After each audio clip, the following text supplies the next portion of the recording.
मेरे विचार से कोई बड़ी सी आपत्ति तो नहीं होना चाहिए इन्हें ग्रहण करने में। ये हम और आप दोनों सब लोग जानते हैं कि संसार में कुछ रहना पड़ेगा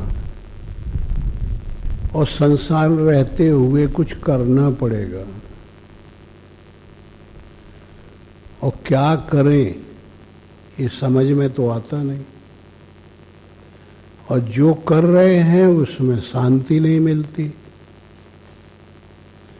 पैसा कमाते हैं तो भी शांति नहीं होती, नाम पैदा करते हैं तब भी दिक्कत आती है, सबको लेके चलते हैं तब भी परेशानियां आती हैं। तो सबसे सरल संसार में रहने वाले के लिए एक ही उपाय है, और वो है जो कुछ करो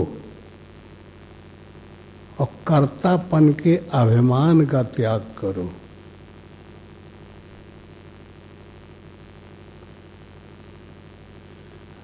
है तो टेढ़ी खीर, कठिन है, लोहे के चना चबाना है, लेकिन नहीं होता है।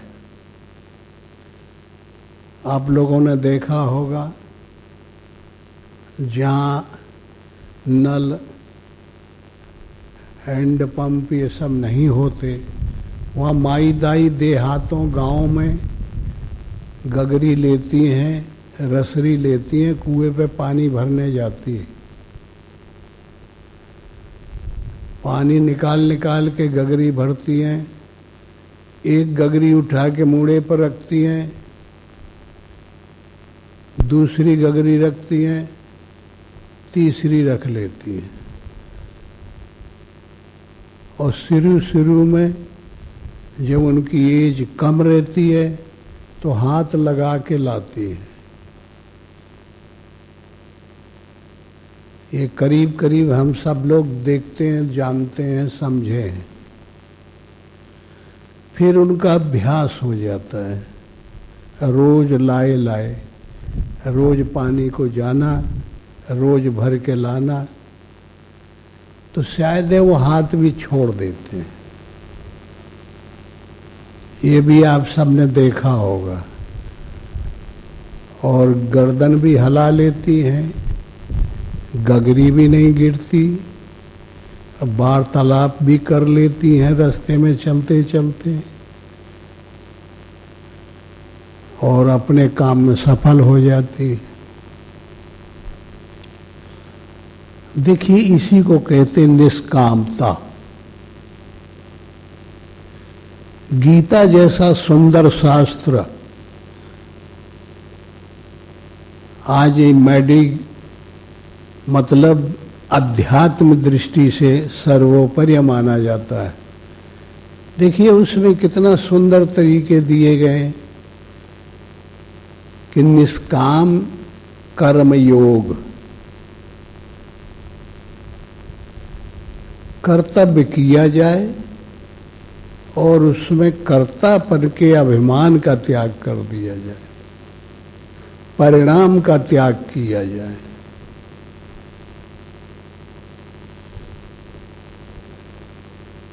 अब रही बात इसकी एडजस्टिंग करने के लिए, समझने के लिए, तो देखिए अभ्यास हेतु कौन थे, अभ्यास से क्या नहीं हो सकता, अभ्यास किया जाए।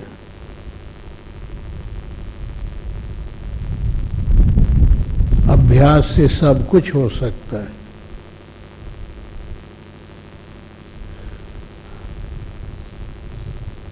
अभ्यास कैसे करना चाहिए? दिन भर आप अपना काम करिए, लेकिन काम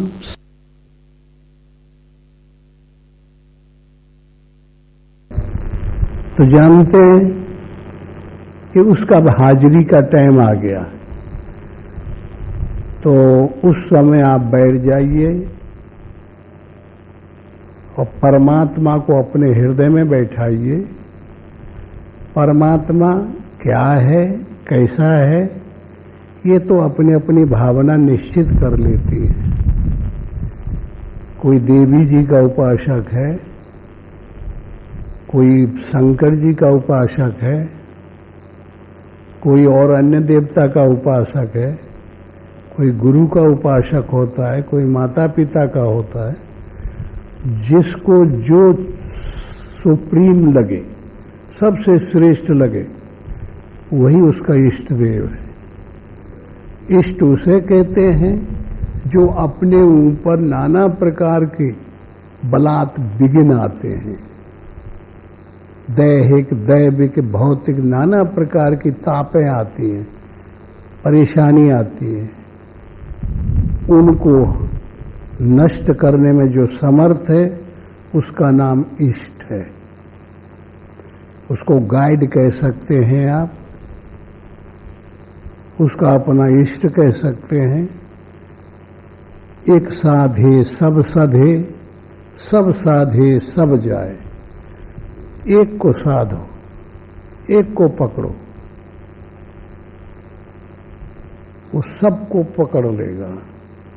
इसलिए सुबह और शाम दोनों टाइम उनको अपने हृदय में बैठो। बाहर बैठाने से, पूजा करने से कुछ प्राप्त नहीं होता, क्योंकि बीमारी और कचरा और खराबी तो हमारे अंतःकरण में है। और हम बाहर सफाई करेंगे, बाहर पूजा करेंगे, बाहर शुद्धता लाएंगे तो उससे हल नहीं होगा। इसलिए सबसे महत्वपूर्ण होता है अपना अंतःकरण, जिसको मन और बुद्धि, चिद और अहंकार, चार पदार्थों से बना हुआ है। मन कहते हैं संकल्प विकल्प करने वाले को, चित्त कहते हैं चिंतवन करने वाले को, बुद्धि कहते हैं निश्चय करने वाले को, अहंकार कहते हैं अहंग देने के लिए। ये चारों महत्वपूर्ण अंतःकरण है, इनके पास सब कुछ है। ये जब निश्चय कर देते हैं तब ये इंद्रियां, शरीर अपनी वर्क शुरू करता है।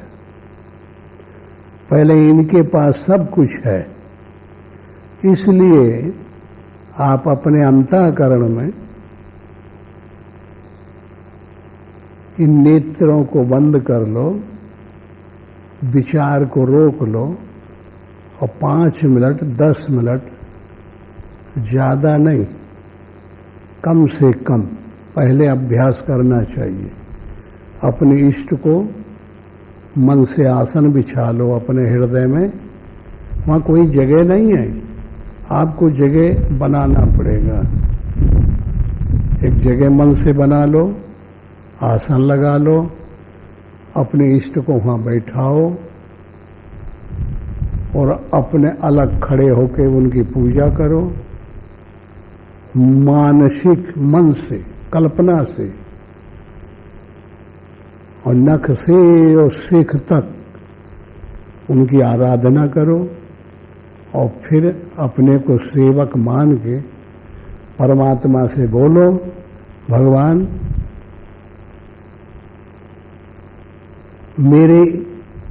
मुझे स्वयं और मेरे मन को, मेरी कल्पना को, मेरी इच्छा को आप अपने में समर्पित कर लो।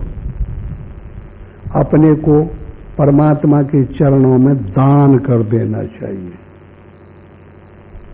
भगवान मैं आपका हूं, मैं आपके हाथ की कठपुतली हूं। मेरे मन से आप मेरे ध्यान को, धागा रूपी ध्यान को जोड़ लीजिए और उन्हीं को हरकत करिए, तो मैं कठपुतली की जैसी हरकत में करता रहूं। इस प्रकार अपने को अपनी कल्पना को, मैंने जो कुछ किया दिन भर, उस परिणाम को, कर्ता के परिणाम को उनकी शरण में सौंप दो।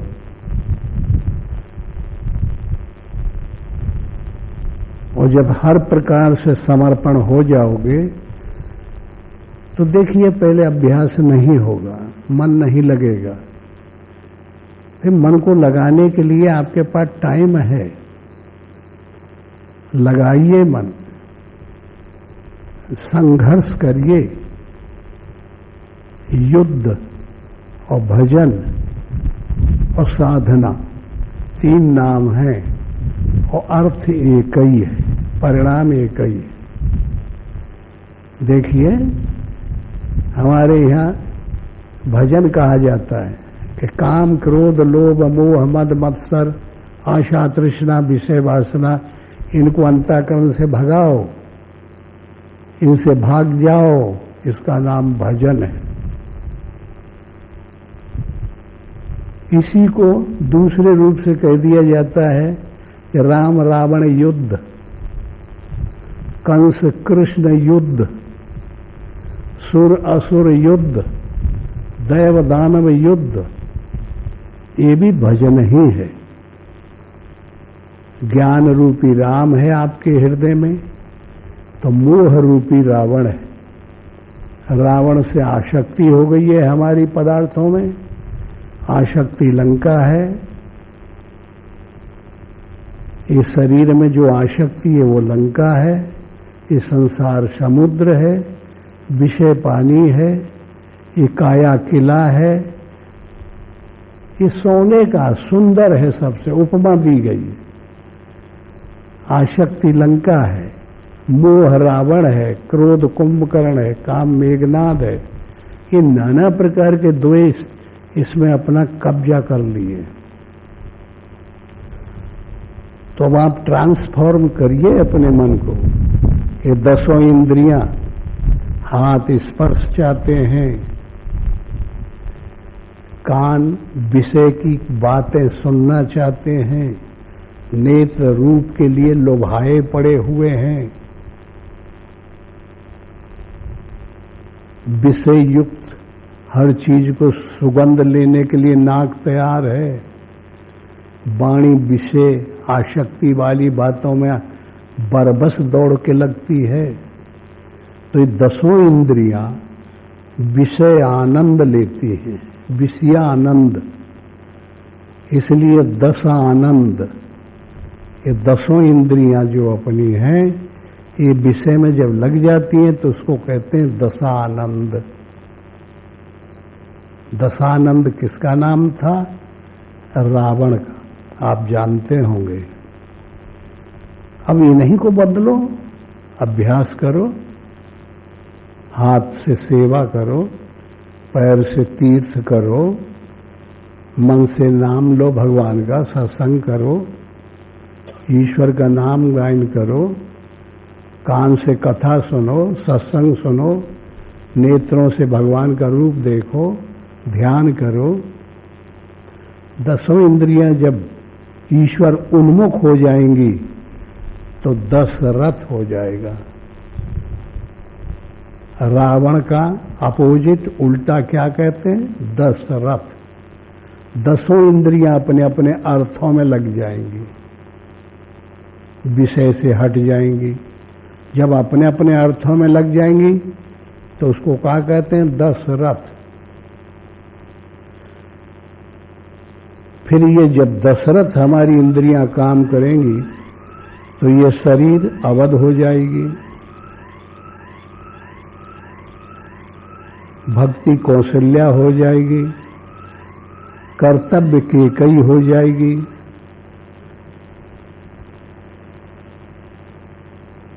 सुमति सुमित्रा हो जाएगी। फिर सूरत हमारी ध्यान में लग जाएगी तो श्रृंगी ऋषि यज्ञ करने लगेंगे।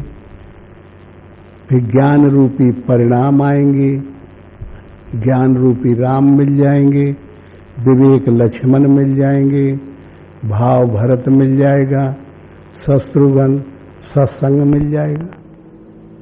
जब ये सजातीय पार्टी तैयार हो जाएगी तो देखिए वो पहले जो हमने वर्णन किया था वो विजातीय पार्टी को मार के भगा देंगे।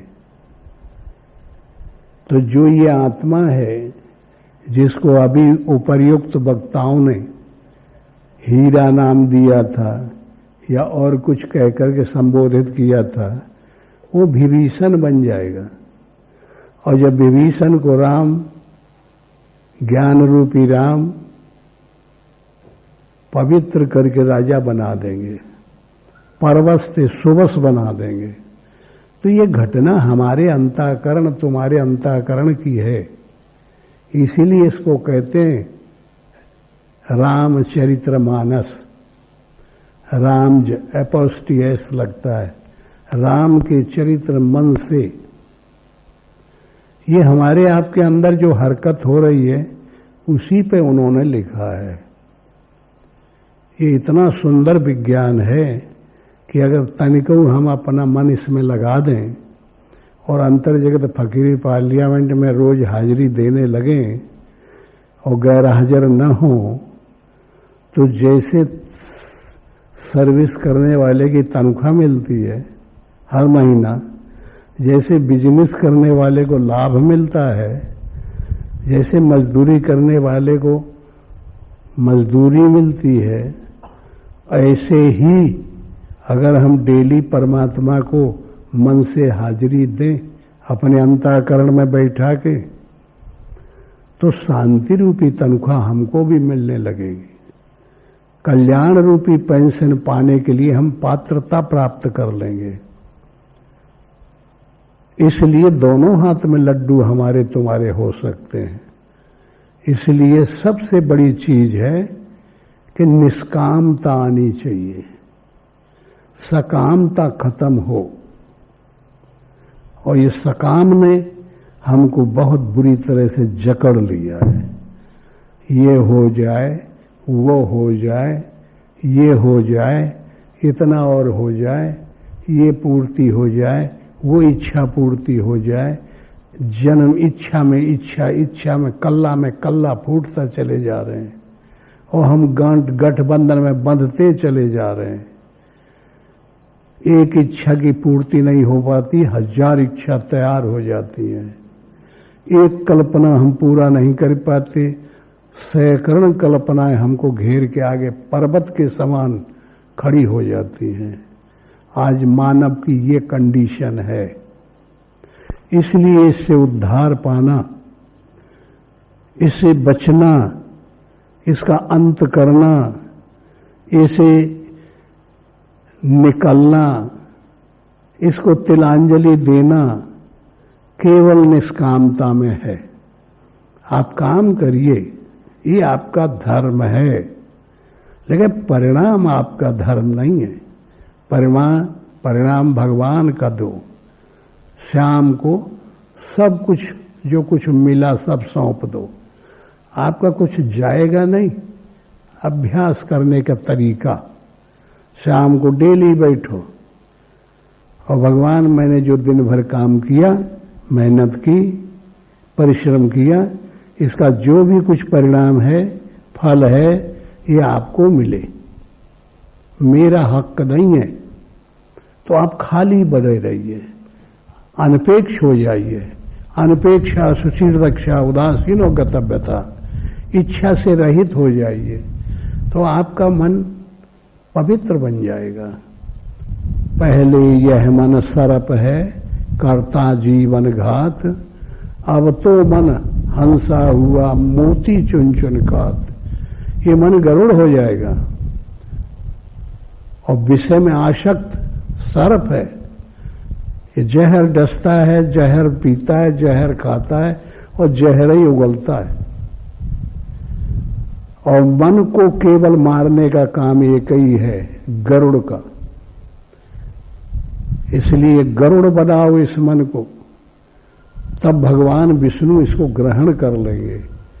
भगवान विष्णु की सवारी का नाम क्या है? गरुड़। तो जब भगवान इसको ग्रहण कर लेंगे तो ये फिर बेईमानी करने कभी नहीं जा पाएगा। वो हमेशा ठीक हो जाएगा। इसलिए सरल से सरल तरीका, योग और ज्ञान और वैराग्य की बातें तो अपने से आ जाएंगी, लेकिन हमको जब हम सदग्रस्तों में रहते हैं, परिवार के साथ रहते हैं, तो अभ्यास डालिए, आप इष्ट बनाइए, नियमित चलिए और डेली हाजिरी दीजिए, डेली नियम बनाइए। हम ये जानते हैं कि आपका मन अभ्यास नहीं है तो नहीं जाने पाएगा, नहीं कर पाएगा, लेकिन जिद करिए। कृष्ण कहते हैं अर्जुन मन को रोको, तब तेरे पूरे काम हो जाएंगे। अर्जुन कहता है कि भगवान मन तो वायु से भी तेज दौड़ने वाला है, मेरी क्षमता नहीं है रोकने की। ये तो जिधर से घेरा जाता है ये हजारों तरफ बन के भाग जाता है। कृष्ण कहते हैं अभ्यासे तू कौन थे, अभ्यास से रुकेगा, अभ्यास करो। वो भागे तुम रोको, तुम डेली बैठो, तुम पकड़ते हो पकड़ में नहीं आएगा, वो भागेगा और तुम पकड़ो, ये तुम्हारा यही काम है। वो भागे और तुम रोको, वो भागे और तुम रोको, पकड़ो पकड़ो, कब तक भागेगा? पार्वती ने कहा था ना, बरऊं सम्मन्नत रहूं कुआरी, जन्म जन्म लग रगड़ हमारी। ये तो रगड़ है, अभ्यास है, अभ्यास से क्या नहीं होगा। इसलिए शाम को डेली अभ्यास करो। एक पैसा तुम्हारा कहीं नहीं जाएगा, न खर्चे ही होगा, न तेरे नुकसान होगा कोई गृहस्थी में। ऐसी साधना है। बस थोड़ा बैठ जाओ और रोज डेली अभ्यास करो, धीरे धीरे करते करते सील पर परत निशान, आवत जात रसरी माईदाई। पत्थर की शिला होती है, उस पर रसरी से पानी खींचती है, तो देखिए वो रसरी बहुत मुलायम होती है, लेकिन लोहे में गड्ढा कर देती है, निशान मार देती है। तो क्या नहीं हो सकता है अगर हम एक नियम बना लें और डेली करने लगे, तो ये मन फिर मानने लगेगा। मन को मान लीजिए, एक फार्मूला अपने आप बना लीजिए, जैसे 100 पैसे का 1 रुपया होता है, 1 पैसा ले लीजिए, ज्यादा नहीं। अगर 1 पैसा आप ले लेते हैं तो वो कम तो हो जाएगा ना, 99 रह जाएंगे। वो जो विरोधी पैसा है वो 99 रह जाएंगे।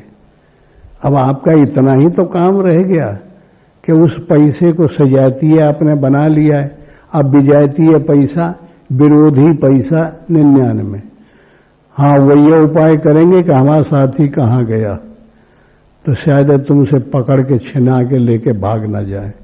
इसलिए उसकी सुरक्षा करो और इसको गुप्त रखो, सेक्रेट रखो। ये भली बात है, सद्गुणी बात है। अच्छे परिणाम को बताना, दूसरे जितने सुनेंगे वो बांट ले जाते हैं। इसलिए इसे बोलो ना, बताओ ना। तो फिर ये एक अभ्यास लगते लगते लगते दूसरे को खींच लाएगा, फिर वो 98 रह जाएंगे, फिर एक और आ जाएगा, 97, 96, 95, 94, 93, 92, 91, 90, 89, 88, 87, 86 तमाम टूटते चले जाएंगे। और फिर तुम्हारे पास इल्म आ जाएगा। फिर परमात्मा जब इतना एडमिट तुम परमात्मा के वहाँ हो जाओगे, तो कुछ अंतर जगत से सिग्नल आने लगेंगे, कुछ बताने लगेगा भगवान।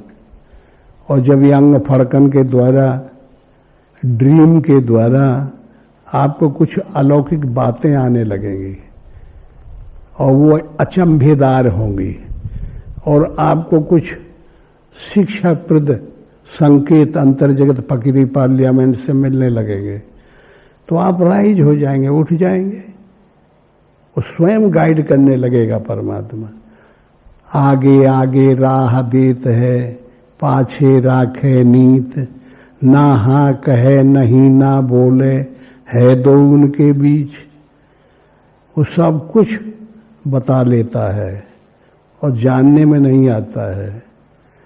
बगैर खाए खा लेता है, बगैर सोए सो लेता है, बगैर बताए बता लेता है। बिन पद चले सुने बिन काना, कर्मिन कर्म करे विध नाना।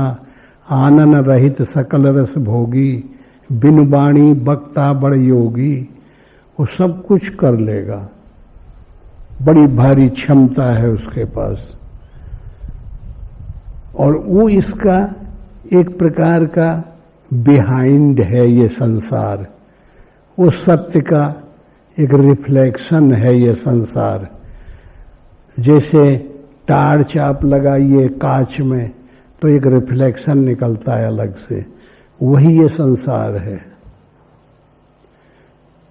अब हमारे सामने कुछ है नहीं तो ये स्वप्न ही हमारा संसार है।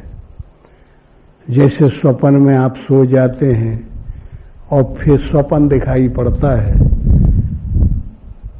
तो कितना दुनिया बन जाती है, क्या क्या दिखाई पड़ते हैं। महल तिवारे, कोई धनी हो जाता है, कोई गरीब हो जाता है, कोई को कोई खेदे हुए है, कोई को कोई कुछ लाभ दे रहा है। लेकिन जागने पे वो स्वप्न रह जाता है? नहीं रह जाता। ऐसे ही तीन अवस्थाएं हैं। एक अवस्था जागृत है। अब ये तब तक जागृत हम रहेंगे जब तक ये एनर्जी वेस्टेज नहीं हो जाती, इसकी क्षमता खत्म नहीं हो जाती। और जब क्षमता खत्म हो जाएगी जागृत की तो हमें जबरदस्ती नींद आएगी। और जब सोने जागृत अवस्था से ठीक उल्टे हो जाएंगे, सो जाएंगे, तो फिर 2 घंटे 4 घंटा जहां सोए तहां जागने की ताकत फिर आ गई। तो सोने में जो दुनिया दिखाई पड़ती है और जागने में वो मिट जाती है, तो उसी प्रकार ये जागने में की दुनिया जो ये दिखाई पड़ती है, ये सुसुप्ति में जाके मिट जाती है। ये है नहीं, हमको भ्रम बस भान हो रहा है। इसलिए हम कहते हैं ये हमारा मकान है, ये हमारा शरीर है, ये हमारी वस्तु है, और एक रोज हम यहां से गायब हो जाएंगे, ये ज्यों की त्यों पड़ी रह जाएंगी। इसलिए वास्तव में हम हैं कौन? को हम कथमिदम किम जाते से, हम कौन हैं? हमें पता लगाना है। और पता तभी लगाएंगे जब हम अपने को खत्म कर देंगे। इसलिए जीवत में मरना भला, जिंदे रहो। और मर जाने पे निर्जीव आदमी जब हो जाता है, उन संस्कारों को जिंदे रहते रहते लाओ, ये एमेंसिपेशन पैदा करो, ये तरीका सीखो। जीवत में मरना भला, जो मर जाने सोए, मरने से पहले मरे, अजर अमर सो होए। इसलिए मेरे भाई प्यारे बहनों, हमारा आप सबको एक ही ये बड़ा सा आशीर्वाद है कि अगर आप इस नियम को पालन करने के लिए उद्यत हो जाए, ये कोई वाद नहीं है, ये कोई संप्रदाय नहीं वाद है, कोई यूनिफॉर्म नहीं हम बता रहे हैं, ना हम कोई संघ बना रहे हैं, ना कोई ये पार्टी है। ये तो एक सार्वजनिक जो भौतिक दुख है, इसको हम अध्यात्म में परिणत करना चाहते हैं कि आप सबको वो आनंद मिले जो आपका मौलिक खजाना है, जिससे हम किसी अज्ञात शक्ति ने और हमको अपरिचित जगह पर भेज के और अपनी चीज से और गलत रास्ते पर करा दिया है। इसलिए उसको खोजो, और उसको पाने का उपाय करो। और ये सुबह शाम थोड़ा बैठा करो, शाम को बैठो जब आपको अवकाश मिलता है, और फिर अपने इष्ट देव को पकड़ के हृदय में बैठा लो। फिर नख से और सिक तक ध्येय और ध्याता और ध्यान। ध्येय परमात्मा को बना लो, आप अपने इष्ट को बनाइए, ध्याता मन को बनाइए और ध्यान न्यूट्रल बना लीजिए। यही आपकी बड़ी भारी ताकत तैयार कर देगी। इलेक्ट्रॉन, प्रोटॉन और न्यूट्रॉन तैयार हो जाएंगे। ध्येय और ध्याता और ध्यान त्रय में एकत्र संयम में तीनों जब संयमित हो जाएंगे तो यही तदेवार्थ मात्र निर्भाषा स्वरूपमिमं समाधि, समाधि का रूप हो जाएगा। और जब सम के आदि बन जाएंगे, जैसे शराब के बगैर आदमी नशेड़ी नहीं रह पाते, और जब आप सम के आदि बन जाएंगे तो फिर आप इतने गंभीरतम प्रेशर में पहुंच जाएंगे कि ये चीज आपको खींच नहीं पाएगी। जो आज बरबस खींच रही है वो मैग्नेट उल्टा हो जाएगा और इधर खींचने लगेगा। इसलिए अभ्यास किया जाए, और अभ्यास के बगैर कुछ भी नहीं हो सकता। इसलिए अभ्यास थोड़ा थोड़ा करिए और धीरे धीरे क्रमशः उसका सने सने लाभ उठाइए।